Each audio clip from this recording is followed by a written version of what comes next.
frage Sie, Herr Suleiman, ist es Ihr freier Wille, die hier anwesende Frau Al-Shamo zu Ihrer Frau zu werden?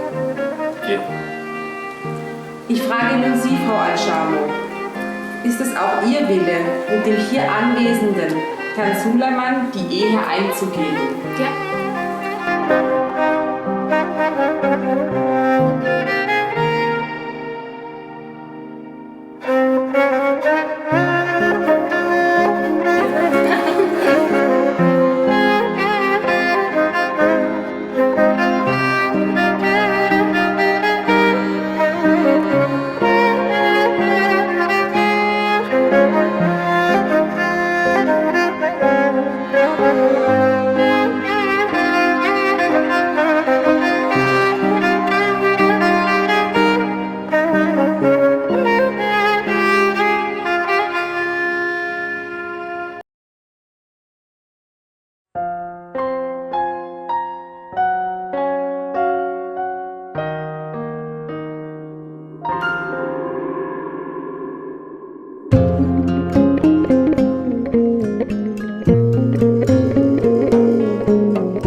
Çevines şia Bnerinate brindarım Jiyan bütebvateye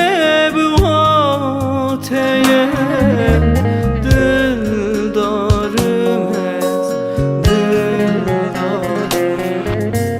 Jiyan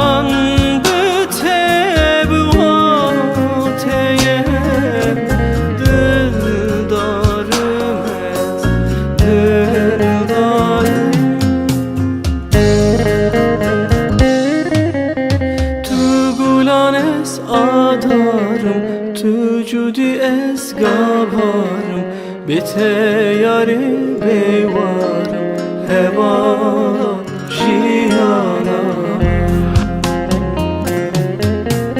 tugulan ez adarım tücudi ez gavarım bite yari beyvarım heva jiyanam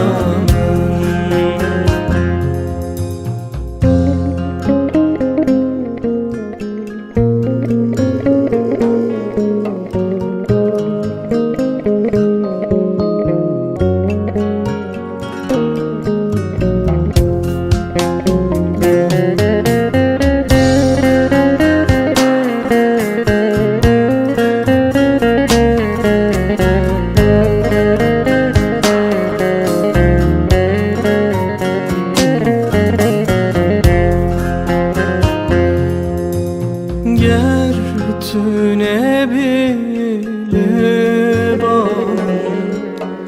Buhar havine sarım Tuam mede surem Dildarım ez dildarım Tuam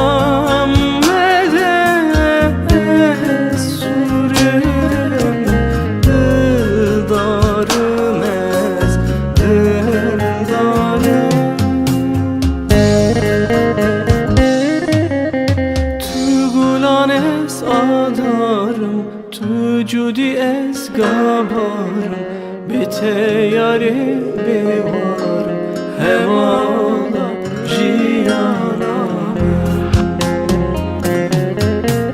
tugulan ez adarım tücudi ez gabarım bite yari bevarım hevala jiyanam